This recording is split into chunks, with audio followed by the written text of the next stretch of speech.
नमस्ते दोस्तों, स्वागत है आपका हमारे चैनल पर। आज हम बात करने जा रहे हैं एक ऐसे मुद्दे की जो भारत के लोकतंत्र की नींव को हिला सकता है। जी हाँ, मैं बात कर रहा हूं राहुल गांधी के उन सनसनीखेज आरोपों की जो उन्होंने पिछले कुछ दिनों में चुनाव आयोग पर लगाए हैं। ये आरोप इतने गंभीर हैं कि इन्हें एटम बम की संज्ञा दी जा रही है।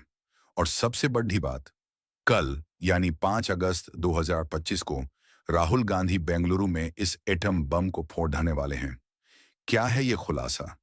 क्या वाकई में भारत के चुनावी इतिहास में ऐसा कुछ हुआ है जो हमें हैरान कर देगा? आइए इस रहस्य को खोलते हैं और मैं आपको बताता हूं कि राहुल गांधी ने क्या-क्या कहा और क्यों ये मामला इतना महत्वपूर्ण है। तो वीडियो को अंत तक देखिए, क्योंकि हर पल सस्पेंस से भरा है। दोस्तों सोचिए, एक ऐसी संस्था जो हमारे देश के लोकतंत्र का आधार है, जिस पर हमें गर्व है, अगर वही संस्था सवालों के घेरे में आ जाए तो क्या होगा? राहुल गांधी, जो आज विपक्ष के सबसे मजबूत चेहरों में से एक हैं, ने ठीक यही सवाल उठाया है। उन्होंने कहा है कि भारत का चुनाव आयोग, जो निष्पक्षता का प्रतीक माना जाता है, वो अब बीजेपी का इशारा मान रहा है। और ये कोई छोटा मोटा दावा नहीं है। राहुल गांधी ने इसे देशद्रोह तक कह डाला। लेकिन रुकिए, ये तो बस शुरुआत है। आइए जानते हैं कि राहुल गांधी ने पिछले 3-4 दिनों में क्या-क्या कहा और क्यों ये 5 अगस्त का दिन इतना खास होने वाला है। दोस्तों, 1 अगस्त 2025 को संसद परिसर में राहुल गांधी ने एक प्रेस कॉन्फ्रेंस में जो कहा, उसने पूरे देश का ध्यान खींच लिया। उन्होंने सीधे सीधे चुनाव आयोग पर वोट चोरी का आरोप लगाया। सुनिए, उनके शब्द थे, मैं 97% सबूतों के साथ कह रहा हूं कि चुनाव आयोग वोट चोरी में शामिल है। ये कोई छोटी बात नहीं है। राहुल ने दावा किया कि 2024 के लोकसभा चुनाव और महाराष्ट्र विधानसभा चुनाव में बड़े पैमाने पर गठबंधी हुई। उन्होंने एक चौंकाने वाला उदाहरण दिया।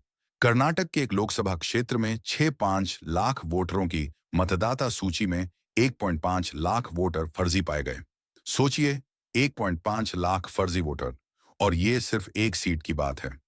राहुल ने महाराष्ट्र का जिक्र करते हुए कहा कि लोकसभा चुनाव में कांग्रेस की जीत के बाद महाराष्ट्र विधानसभा चुनाव में अचानक 1 करोड़ नए वोटर जोधे गए और इनमें से ज्यादातर वोट बीजेपी को गए। अब सवाल ये है कि इतने सारे नए वोटर कहां से आए?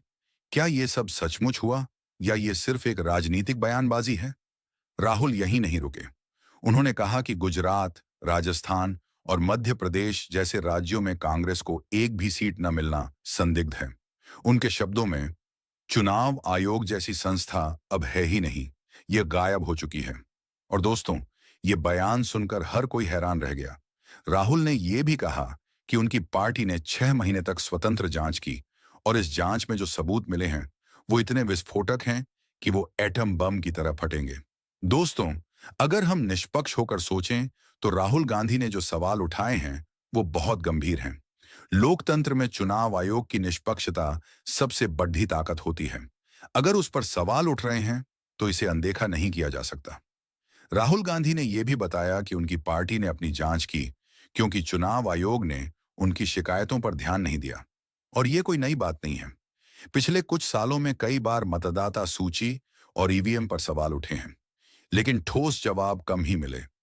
राहुल गांधी का कहना है कि वो सिर्फ अपनी पार्टी के लिए नहीं, बल्कि पूरे देश के लोकतंत्र के लिए एलडीडीडीएच रहे हैं।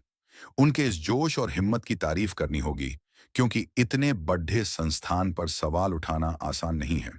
और अगर उनके पास वाकई में वो सबूत हैं जो वो दावा कर रहे हैं, तो ये भारत के इतिहास में एक बड़ा मुद्दा हो सकता है।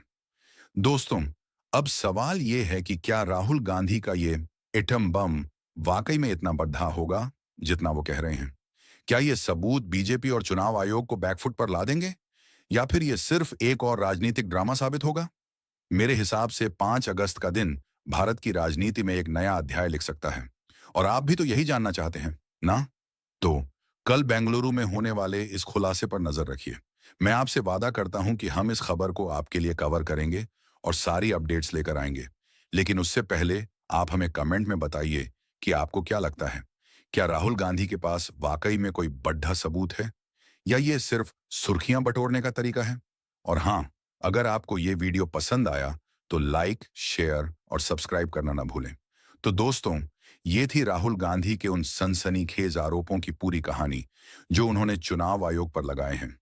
और अब सारा देश इंतजार कर रहा है 5 अगस्त का, जब बेंगलुरु में वो एटम बम फटेगा।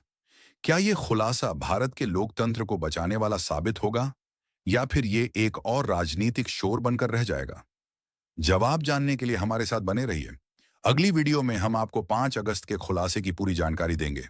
तब तक के लिए नमस्ते, और अपने लोकतंत्र पर नजर रखिए, क्योंकि ये हम सबका हक है। जय हिंद।